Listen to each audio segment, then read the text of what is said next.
seperti minggu lalu, Bapak Ibu sekalian, bulan lalu di bulan Januari, Morning Tea sesi kedua ini akan menghadirkan Ibu Dr. Risa Rumenta Simanjuntak. Kita mungkin bincang-bincang santai ya Bu ya, diselingi dengan kudapan, diselingi dengan teh. Nanti boleh juga Bapak Ibu nikmati gitu ya, sudah tersedia di depan. Nah, pada pagi hari yang indah ini kita mau menggali lebih dalam Bapak Ibu terkait dengan Research Interest Group Digital Language and Behavior ya Bu ya? Betul. Oke. Mungkin saya boleh bacakan CV singkat Bu Risa dulu ya. Bu Risa menempuh studi doktoral dan selesai di tahun 2019 ya Bu ya, di Applied Linguistics dari Atmajaya ya Bu. Iya, kemudian Ibu juga sebelumnya menyelesaikan studi magister dari University of Leeds dan University of Melbourne. 2 kali magister ya Bu ya. Iya. Oke, senang belajar sepertinya Bu. Beasiswa. Ya? Oke, ya. Kemudian Ibu juga berkarir di BINUS sejak 2007 Bu ya. Betul. 15 tahun lebih berarti Bu ya kalau sampai dengan sekarang. Iya, ya, ini Bu? tahun ke-16 kemarin Januari. Wow, oke. Sudah malang melintang nih Bu kayaknya Bu ya. Oke. Oke, sebelum kita mulai nih topik hari ini sesuai yang sudah diinfokan ke Bapak Ibu hadirin sekalian, itu adalah Demystifying Language and Behavior in the Digital World. Nah, tapi Bapak Ibu, sebelum kita mulai, mungkin ada baiknya dulu kita panggil dulu nih, Morning Tea. Ya. Terima kasih Mbak Yani. Wah, istimewa sekali pagi ini. Oke. Terima kasih banyak Miss Yani. Silahkan Bapak Ibu kalau memang mau mengambil tehnya bisa dipersilahkan di depan.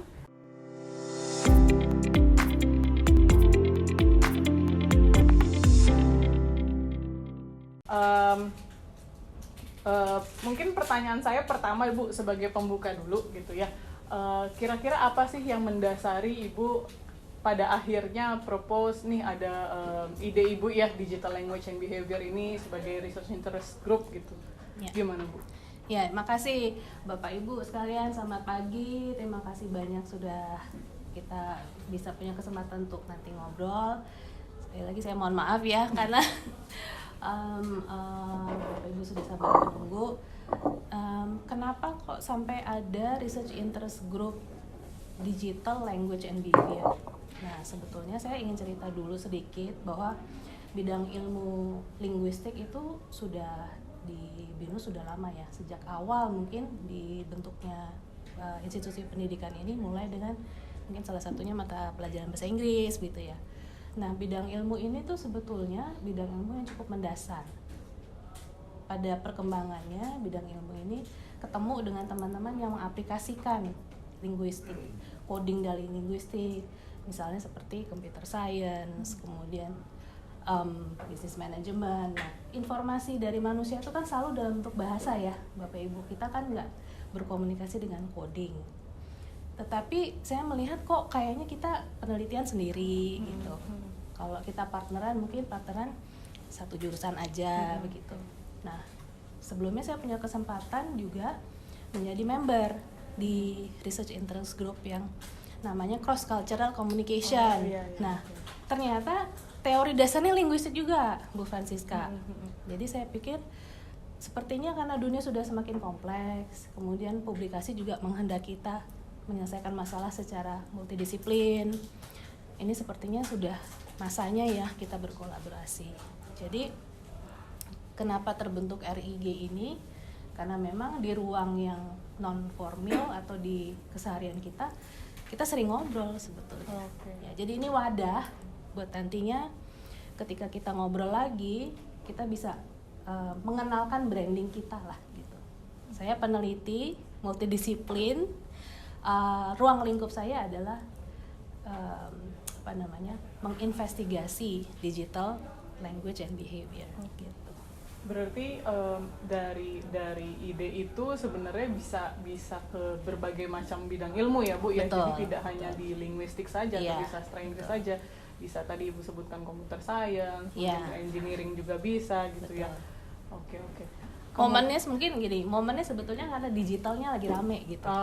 Jadi terus karena udah deh ini saatnya gitu, ini saatnya kita melakukan sesuatu yang lebih berimpact gitu ya. Teman-teman dari psikologi juga tertarik karena salah satu cara untuk membaca perilaku tuh kan melalui bahasa juga gitu ya, bahasa yang nonverbal kadang-kadang yang lebih sering ya dipakai untuk pembacaan gitu. Nah mungkin kalau misalnya kita aplikasikan Bu di kehidupan real gitu ya, tadi Ibu sempat mention soal perilaku dalam dunia digital, bahasa di dalam dunia digital, itu bedanya bagaimana sih Bu sama dengan dibandingkan dengan di kehidupan sehari-hari nih kalau kita bicara gitu ya. Betul.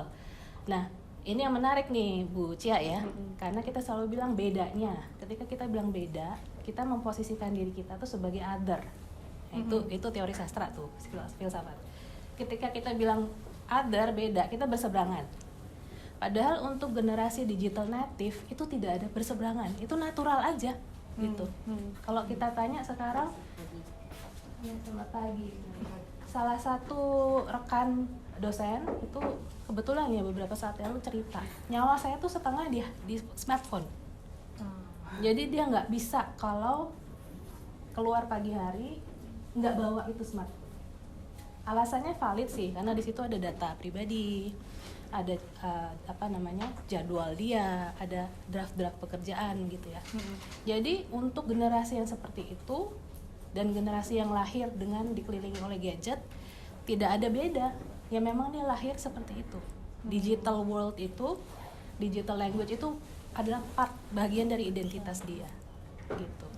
Jadi sebetulnya yang menyoalkan tuh mungkin kita ya. Kita yang hidupnya pernah menikmati keindahan dan ketenangan tanpa gadget. Maka kadang bingung, mystified gitu. Gimana sih cara memahaminya mereka? Kenapa sih mahasiswa saya begini? Kenapa pegawai saya kok begini? Kenapa atasan saya begini? Kenapa konsumen saya begini? Maunya apa? Gitu ya. Maka mungkin agar kita tidak melihatnya sebagai perbedaan, agar kita ikut gitu ya, mengintegrasikan, memang zaman memang sudah akan merge gitu, digital world itu, kita berempati. Caranya berempati adalah mencoba memahami digital language-nya, signalnya itu meaning-nya apa gitu. Nah, gimana RIG ini tuh signalnya itu signal dari digital gimana nih Bu? Oke, gini. Jadi gini ya, saya selalu ingat yang dibilang oleh Chomsky. Chomsky itu seorang ahli matematika. Tapi dia kemudian jatuh cinta pada dunia sosial. Karena dia bilang sebetulnya komputer pertama itu hadirnya di otak manusia. Kenapa begitu? Karena manusia adalah satu-satunya ciptaan yang bisa menggunakan bahasa, mengeksploitasi bahasa. Kita berbahasa itu sebetulnya mengirimkan sinyal berbentuk kode. Nah, inilah yang kemudian nanti jadi coding, programming gitu ya. Untuk membaca signal-signal digital yang sekarang teman-teman atau anak kita pakai gitu ya. Kita tarik data mining, kita lakukan text analysis untuk melihat pola. Ya. Kalau dia sedang rewel, tantrum, dia carinya program apa gitu. Itu salah satu cara ya untuk melihat pola itu dalam kebiasaan. Kalau dia lagi nggak suka, dia pakai kata apa, itu juga pola. Setelah kita lihat pola, kita kategorikan lagi yang paling dominan apa, itu untuk memunculkan makna yang lebih dalam. Kalau kita sudah paham, kita sudah bisa berempati, sampailah kita pada pengetahuan bahwa anak kita ini perlu ini karena kondisinya begini. Maka kita bisa memutuskan tindakan yang tepat untuk meredakan ketakutannya dia, kecemasannya dia. Kita lakukan beberapa alternatif begitu. Ini lingkupnya sederhana ya di rumah. Nah, prinsip yang sama bisa kita bawa di kelas. Pada kegiatan mengajar. Ya, sebagai dosen kan kita bisa baca nih. Kalau misalnya kita sapa, pagi ini gimana kabarnya gitu. Banyak yang nggak respon, jangan move on Bapak Ibu. Itu coding. Mereka berarti nggak engage gitu. Mungkin kita perlu berhenti dulu gitu. Kita empathize. Mungkin kita perlu acknowledge mereka, kita tanya tadi ada kelas atau enggak gitu. Nah itu bagian dari apa, deciphering ya, demystifying tadi signal bahasa tadi. Nah mungkin Ibu Cia akan bilang, kok jadinya larinya kemana-mana ya?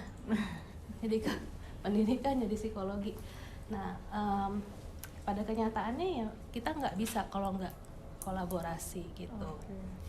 Terutama di bidang apa namanya penggunaan bahasa yang sekarang tidak onsite, maka kita nggak bisa kekeh bilang, oh ini bukan penelitian, kan dia pakai SMS gitu ya. Ya dunianya memang sudah begitu.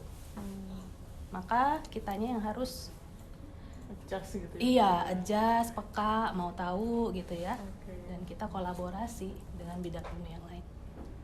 Menarik sekali. Tapi intinya situ ya, pahami dulu gitu.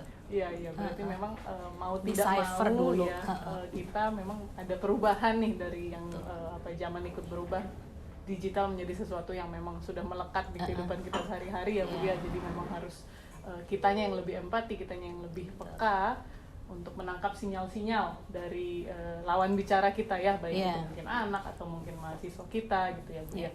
Oke.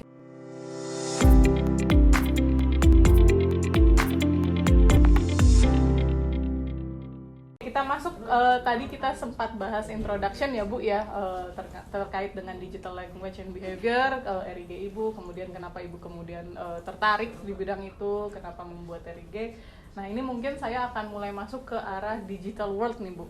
Kan sekarang ini udah sering ya kita temukan inovasi-inovasi, baik itu mungkin bentuk artificial intelligence, sehingga sekarang mahasiswa pun bisa pakai ChatGPT tuh Bu ya. Kalau dia bingung, dia cari tahu segala sesuatu tuh ya Google aja atau masuk ke ChatGPT akan keluar gitu. Termasuklah mungkin ada beberapa dari kita juga yang concern ya Bapak Ibu sebagai dosen, kalau saya kasih tugas esai misalnya atau saya kasih ujian, ini beneran nggak nih jawabannya pakai mereka sendiri atau mungkin mereka masukkan ke ChatGPT, masukkan ke yang lain, kemudian bahasa dijawab dari sistem komputer mereka gitu ya sebagai artificial intelligence.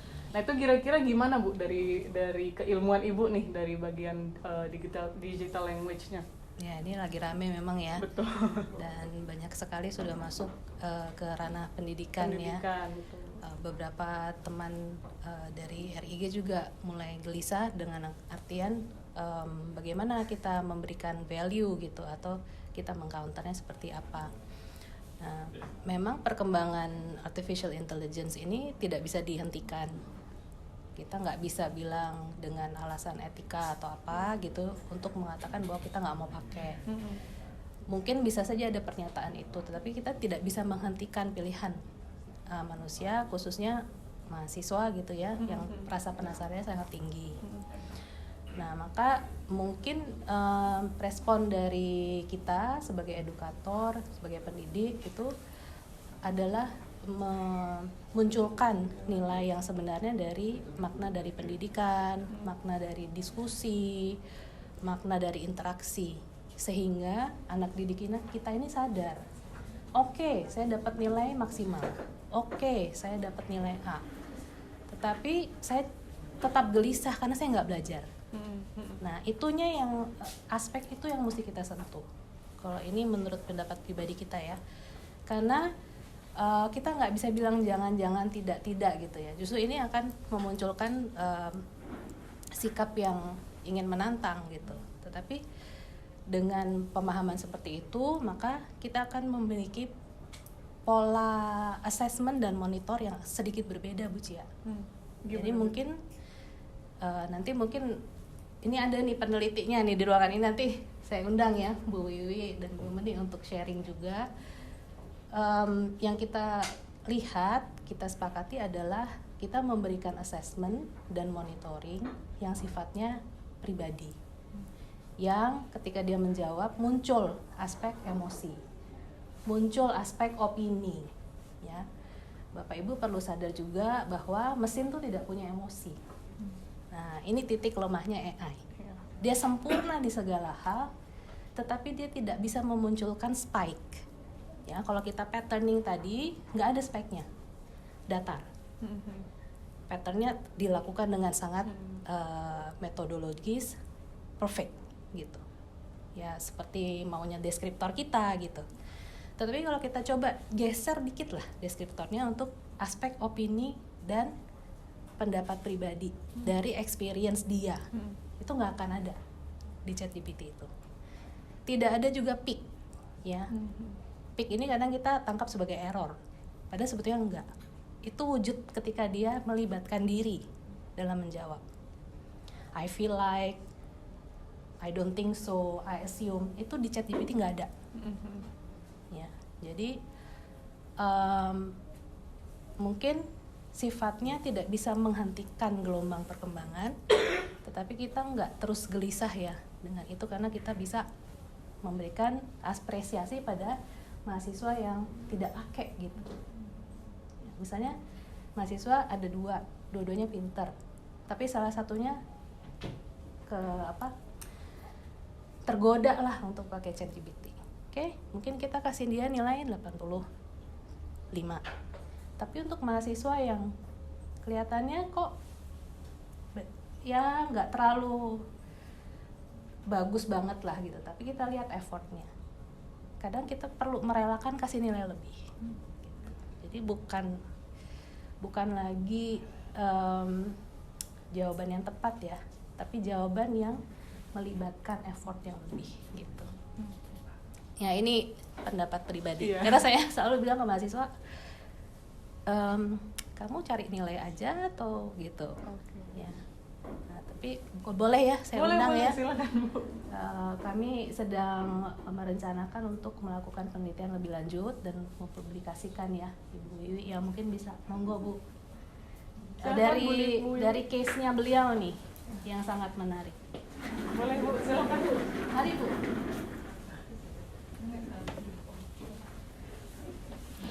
Iya, jadi Mungkin boleh diceritakan Bu, gimana Bu? iya, jadi ini sebetulnya kemarin kita baru ketemu nih ya, terus ngobrol-ngobrol. Jadi kami kan pas ngisi skripsi bareng ya, terus ngobrol-ngobrol gitu. Jadi baru saja saya selesai saya selesai mengoreksi. Jadi nilai masuk begitu. Terus memang ada, ya itu kecurigaan saya sih ya. Saya mengajar language testing, jadi dari streaming teaching gitu. Dan si mahasiswa ini sebetulnya mengulang. Jadi saya pernah ketemu sama dia lah ya, gitu ya. Setelah saya periksa, aduh ini kok bahasanya too good to be true gitu ya. Terus terang aja kalau kita cuma ngomong bahasanya gitu ya. Tapi setelah saya baca lagi, saya lihat, oh berarti memang dia tidak menangkap maksud saya gitu ya. Jadi mungkin dia menggunakan alat-alat yang lain itu. Ada dua ya, tadi sudah disebutkan Bu Risa. Jadi yang pertama, saya menggunakan assignment yang lalu sebagai landasan.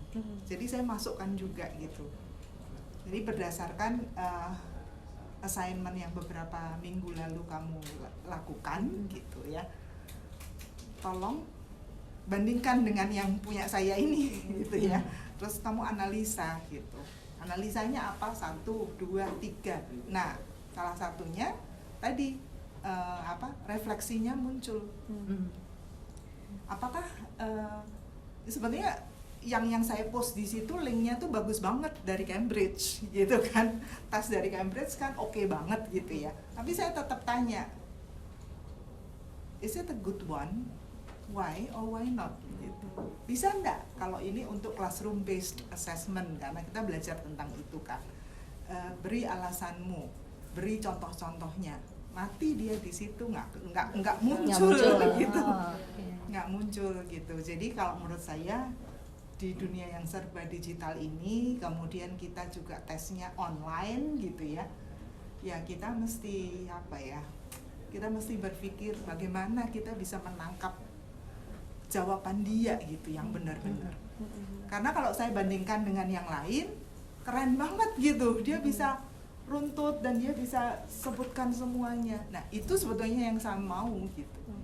Ya akhirnya ya dengan terpaksa saya kasih dia nilai separuh aja.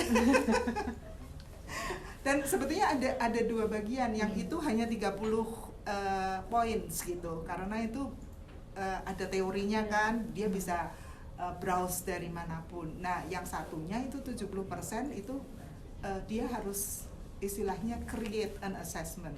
Walaupun saya katakan nggak perlu kamu pilih sendiri, kamu buat dari nol, nggak perlu. Kamu ambil aja dari mana, kamu sebutkan, dan kamu modifikasinya bagaimana, kamu sebutkan juga, dan kenapa kamu modifikasi seperti itu, gitu. Jadi semuanya serba begitu. Akhirnya nggak bisa dia. Nggak bisa. Memang Ya, ada limit itu aja sih sedikit. Maksudnya ya sebetulnya belum penelitian sih ya, tapi maksudnya itu yang terjadi. Betul. Iya. Betul, Bu. Iya. Terima kasih, Bu. Ya.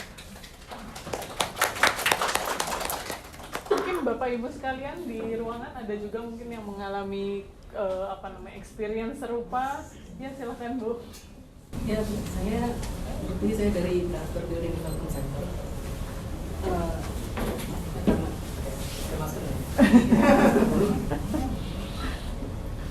Ya, karena saya belajar karakter building ya. Ya saya nggak tahu nih, saya mau minta pendapat dari Ibu dengan Wiwi gitu ya.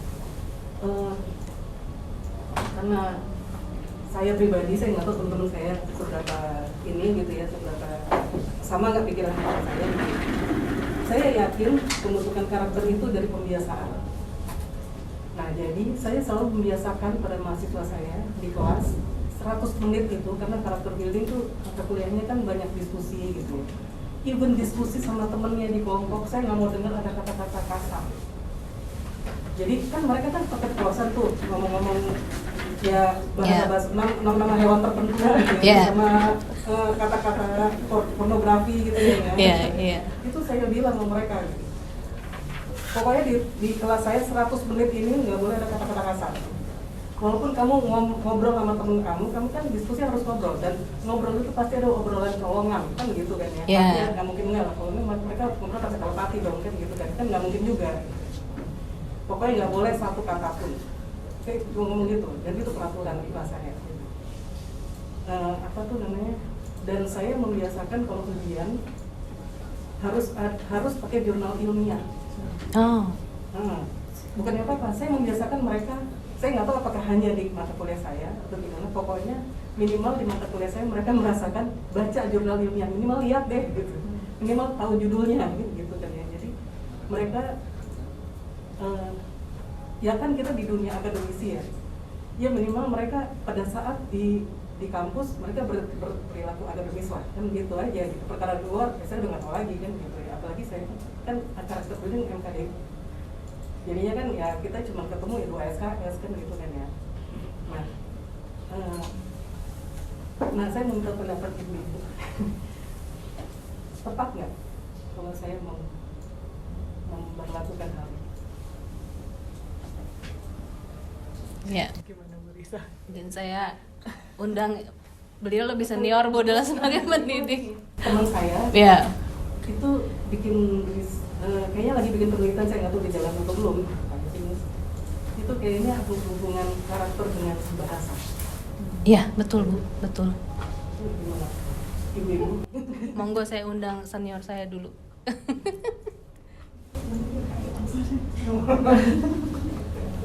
Setuju, saya setuju. Sebetulnya sih kalau saya sendiri lebih cenderung begini sih. Jadi dalam kelas itu gitu, semua peraturan diputuskan secara secara demokratis gitu. Jadi istilahnya ini kelas kita, bukan kelasmu dan bukan kelasku. Nah, peraturannya seperti apa? Ya yuk kita rembuk sama-sama. Jadi kalau saya lebih kayak gitu. Jadi kalau misalnya nih sudah diajak begitu dan sudah di list gitu ya, salah satunya adalah persetujuan untuk tidak menggunakan kata-kata itu, ya udah kita semua harus mematuhi. Jadi istilahnya kalau misalnya ada satu yang melanggar, yang ngejudge itu bukan kita sebagai dosen gitu. Teman-temannya pasti ngomong itu ada di nomor berapa loh gitu. gitu aja sih kalau menurut saya. Jadi apapun itu nggak masalah gitu ya, apapun yang ditentukan nggak masalah, asal bukan dariku gitu. Jadi kan kesannya kalau mahasiswa gitu, bukan tentang katanya nggak boleh terlambat, buktinya dia terlambat, nah yang kayak gitu kan. Nah itu kita mesti hati-hatinya di situ aja. Itu sih mungkin kalau boleh. Ya. Sedikit saran. Ya, Bu Murti, saya juga setuju dengan yang sudah Ibu lakukan dan sangat benar yang Ibu sampaikan tadi, karena pembiasaan itu sebetulnya pola yang dipakai untuk membuat ingatan itu menjadi sistem dalam kalau kita bilang dalam software bahasa, ya dia akan ingat tuh secara mental. Kalau saya bilang seperti ini dalam situasi seperti ini, maka respon akan 1, 2, 3 gitu. Nah, pola itu kalau dia tidak dapat di rumah, kasihan, siapa lagi yang akan kasih? Maka kita yang Ibu lakukan, Ibu melakukan pembentukan pola baru, pembentukan sikap baru. Nah, dari sudut pandang keilmuan linguistik, kita sebutnya sebagai soft Whorfian teori. Ya. Jadi bahasa itu bisa dipakai untuk profiling sebuah komunitas. Ya, jadi kita kumpulkan nih bahasa-bahasanya dia nih dalam satu hari. Kalau Ibu minat ya, kelas saya nih ya dinamika berbahasanya kayak gimana, rekam aja tuh dia keluar kata-kata apa gitu ya. Ibu bisa kemudian membuat pola. Oh, ini kelas yang dinamis, ini kelas yang konstruktif, ini kelas yang punya klik gitu ya. Itu soft Whorfian bilang seperti itu. Selanjutnya bagian dari teori itu mengatakan kita bisa membentuk komunitas dengan bahasa. Nah, itu yang saya pikir Ibu Murti lakukan ya. Jadi ini kan komunitas yang mungkin belum punya aturan ya, belum ada konsensus. Ibu masuk memberikan intervensi positif, mencoba membuat eksperimen sederhana walaupun secara instinktif ya, bukan dengan aturan-aturan yang formal gitu ya. Ibu mencoba untuk menggeser nilai, membentuk pola perilaku baru menggunakan bahasa. Kita sepakat 1 ya, 2, 3. Sehingga bagian berikutnya adalah Ibu memantau, bisa nggak dia menahan diri untuk mematuhi aturan itu yang kita sudah tadi disebutkan Bu Wiwi, sudah kita hargai dan berusaha junjung bersama gitu. Nah, 1 untuk perilaku berbahasa sosial, dan Ibu sepertinya juga terapkan nih ya Bu Cia untuk yang akademis, yang itu udah lengkap Bu. Lengkap banget ya. Nah, cuman kembali ke RIG ya, ini kan tacit knowledge Bu, di Ibu Murti ada, terus Ibu nulis, di Bu Wiwi ada, Bu Wiwi menulis, saya menulis. RIG ini menurut saya wadahnya untuk kita kolaborasi gitu. Karena semakin banyak sudut pandang dari sebuah kenyataan, maka mungkin kontribusi yang kita berikan ke masalah yang serupa akan lebih punya banyak alternatif ya. Semoga menjawab Bu. Lanjutkan Bu Murti. Terima kasih. Sepakat berarti Bu Murti ini. Baik Bu Risa, Bu Wiwi sepakat dengan apa yang diperlakukan gitu ya Bu ya. Ya, kembali lagi ke RIG Bu Risa, berarti memang dari beberapa contoh kasus yang sudah kita diskusikan bersama gitu ya, ini memang multidisipliner sekali berarti ya Bu ya, basicnya ini bisa dipakai di berbagai bidang ilmu gitu. Nah, mungkin saya mau agak shift sedikit ke fokus penelitian yang saat ini sedang dilakukan nih Bu. Kira-kira di RIG Ibu, di grup Ibu ini apa Bu kira-kira yang memang sedang digali, sedang digarap gitu Bu? Baik, di sekalian saya nyolong ya, marketing. Boleh. Jadi dalam RIG ini kita punya yang kita sebut cluster ya, cluster minat gitu. Ada 5. Yang pertama adalah computational linguistics dan text generation ya, karena aspek tadi ya, nggak cuma baca tapi kita mau ciptakan. Yang kedua adalah machine translation. Yang ketiga adalah environmental and digital behavior. Jadi kita melihatnya dari sisi hubungan manusia dengan lingkungan, Salah satunya hewan peliharaan atau hewan yang ada di sekeliling kita. Gitu. Nah, itu ada lagi nanti percakapannya ya. Misalnya kayak orang Jepang kok milihnya nggak pasangan tapi milih tinggal dengan pet. Nah, itu ya. Ya, itu salah satunya. Kemudian ada juga human factor in industry, yang terakhir social behavior analysis dan gender studies. Jadi Bapak Ibu yang mungkin punya minat yang sama, ingin berkolaborasi dengan rekan lain gitu, silakan aja. Mungkin juga bisa nanti memberikan insight, kenapa kok nggak ada yang ini gitu ya. Ilmu-ilmu seperti psikologi dan filsafat akan sangat berperan di situ juga. Nah, seandainya nih Bu ada yang tertarik untuk join nih Bu ke RIG itu boleh kan ya Bu ya? Gimana caranya nih Bu? Mudah aja. Kita kolegial ya, kolegial. Biasanya sebulan sekali kita ketemu untuk touch base ya, untuk cerita pengennya apa gitu. Karena di BINUS kan dosen diminta untuk berkontribusi dalam penelitian juga. Maka biasanya yuk kita neliti apa, mau publikasi kemana gitu ya. Nah, gabung saja Bapak Ibu nanti pada saat kita bertemu. Atau Bapak Ibu bisa juga misalnya sudah kenal Ibu Wiwi, Bu Meni, Bu Ciani juga member nih. Ya, jadi ngobrol dengan beliau, kemudian gabung supaya bisa kenal anggota yang lain. Iya. Oke. Ya, mungkin dari kita pertanyaannya sudah cukup terjawab semua gitu ya Bu ya. Mungkin dari Bapak Ibu di sini ada yang mau menanyakan atau ada kasus-kasus terkait yang mungkin ada ada sentuhannya gitu ya Bu dari sisi bahasa atau digital language and behavior. Mungkin ada, biar kita persilahkan nih Bu.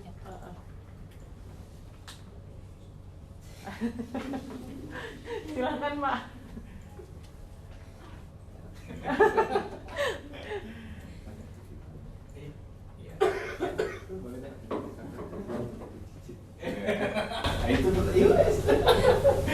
Ini pertanyaan titipan dulu.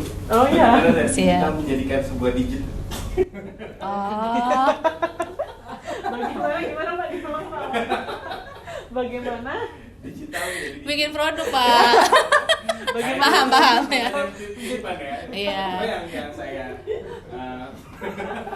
Paham Pak. bisa mendigit. Iya. Oke, lalu kemudian saya tertarik ya berkaitan dengan penelitian, terutama behavior. Karena behavior saya, perkenalkan saya Babe, panggilannya Babe aja biar gampang. Saya dosen dari DKV. Ya. Saya kebanyakan saat ini in touch-nya lagi sama teman-teman UMKM nih Bu. Oke. Ya, teman-teman UMKM. Balik lagi kan masalah behavior. Terus kemudian dengan sekarang digitalisasi. Kalau kami ini lebih banyak bermainnya di area Tangerang Raya. Tangerang Raya itu Tangerang Kabupaten, Kota Tangerang, Tangerang Selatan, gitu ya. Dan punya behavior yang unik lah setiap wilayah. Lalu kemudian juga dari segi kebiasaan mereka digitalisasi ini, karena generasinya kebanyakan teman-teman UMKM ini adalah 45 plus ya kebanyakan, dan di mayoritas hampir 95%-nya adalah ibu-ibu. Gitu ya. 95% ibu-ibu UMKM, bapak-bapaknya sangat bisa dihitung sekali sedikit. Lalu kemudian generasi 45 ke bawahnya tuh 30-45, wah itu lebih dikit lagi tuh. Apalagi di bawahnya gitu ya. Nah, yang jadi pertanyaan saya mungkin bisa nantinya dari ibu bisa share gitu ya, maksudnya lebih ke arah bahasa apa yang sekiranya memudahkan para, saya bilangnya generasi Gen Z ya mungkin ya, karena udah 45 plus kebanyakan, dan terutama masalah mindset, karena balik lagi ketika kita berbahasa, mindset itu juga akan berbeda gitu ya. Bahkan yang unik itu ketika saya ke kabupaten, mereka tuh menganggap UMKM itu adalah sebuah organisasi. Itu juga lucu juga tuh. Ya menarik ya, hanya sekedar dari bahasa. Ketika mereka diajak untuk digital, ya mereka ya benar-benar masih banyak gap generation, apalagi dengan pemerintahan sekarang banyak banget aplikasinya ya, gitu. Terus kemudian kita juga sekarang lagi wah-wahnya, ayo marketplace gitu ya. Kayaknya keren. Kenyataannya Nggak ada digitnya.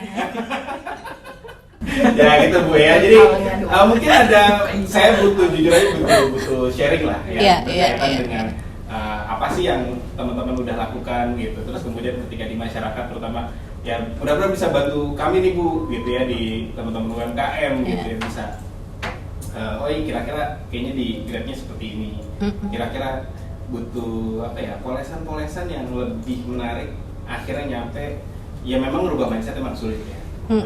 Kalau tadi Bu bilang ada bikin apa karakter building gitu, waduh itu ya.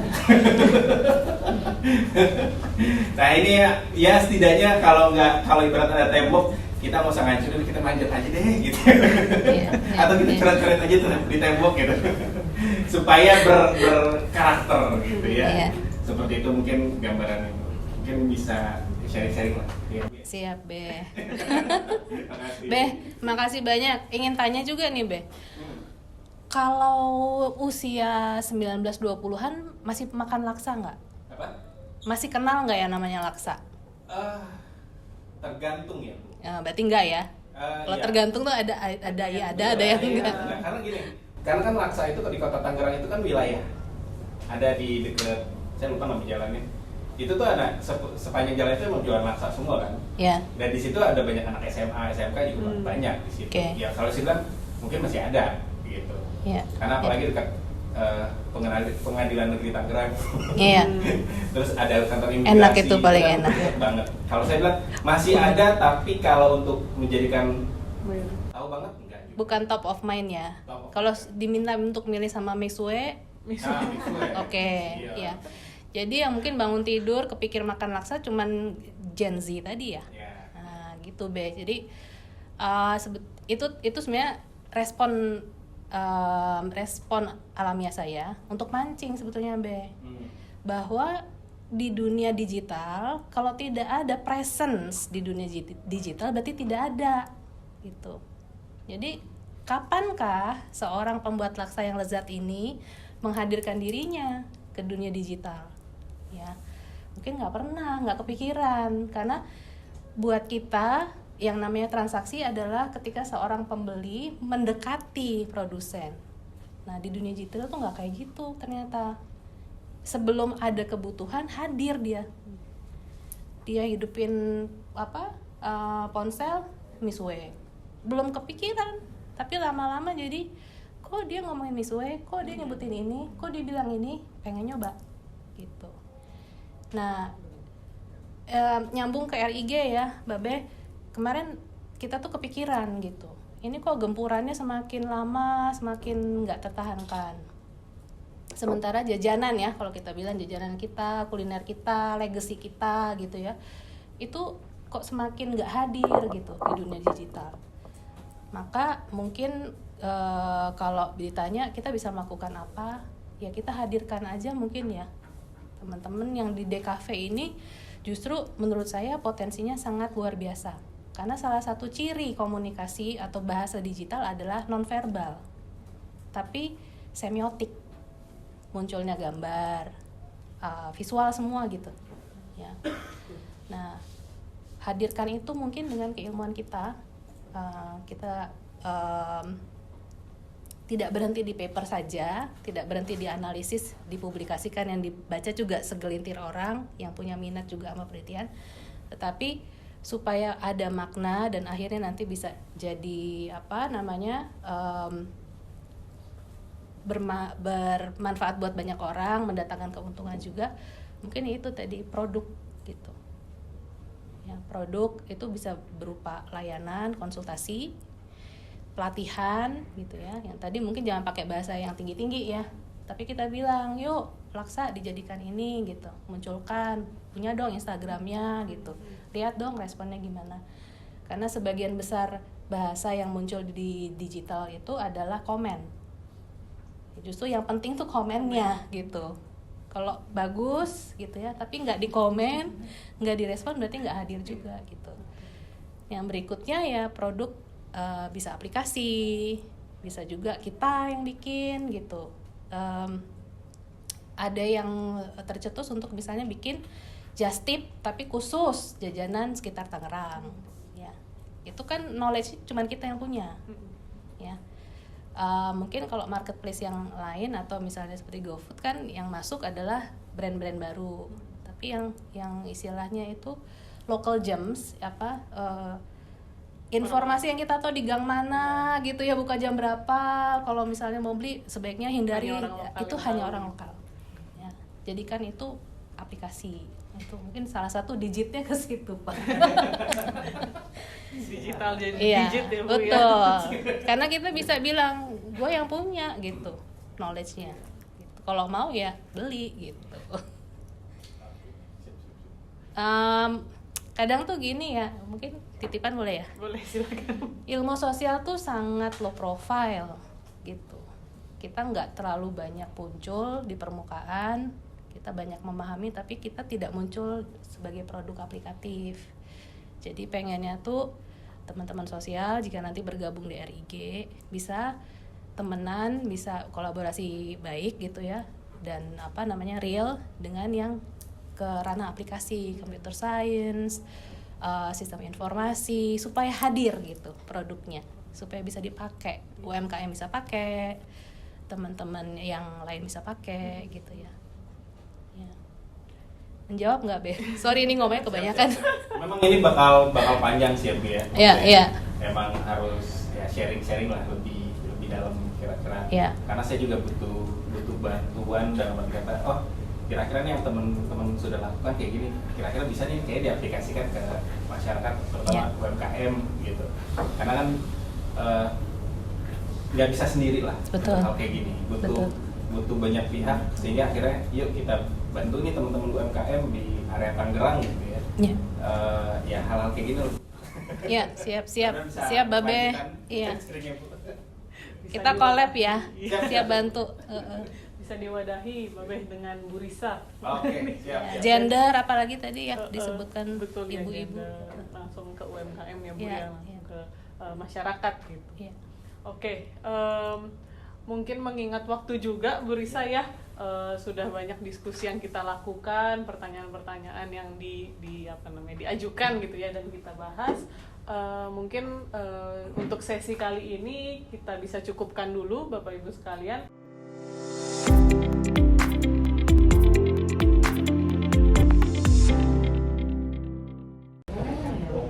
Morning tea ini baik sekali dilakukan menurut saya untuk berbagi ide-ide penelitian lintas jurusan.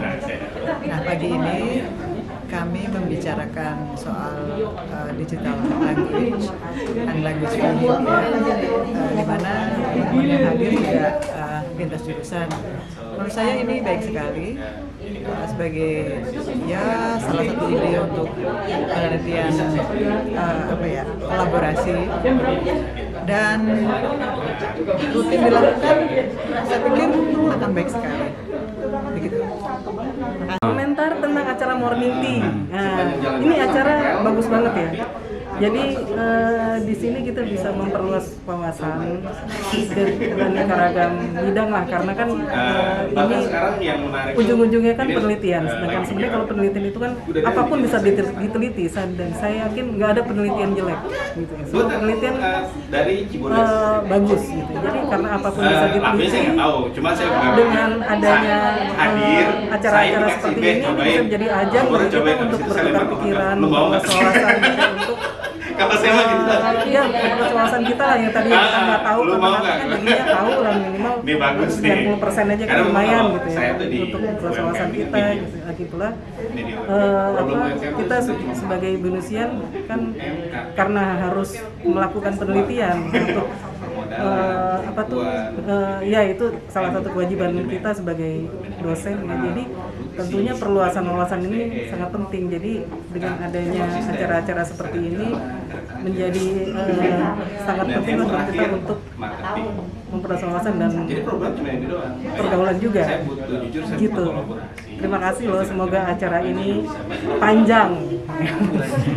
dan bisa lebih sering lagi dan mungkin bisa diperluas lagi, mungkin bisa sekali-sekali dibikin di luar gitu ya kali ya.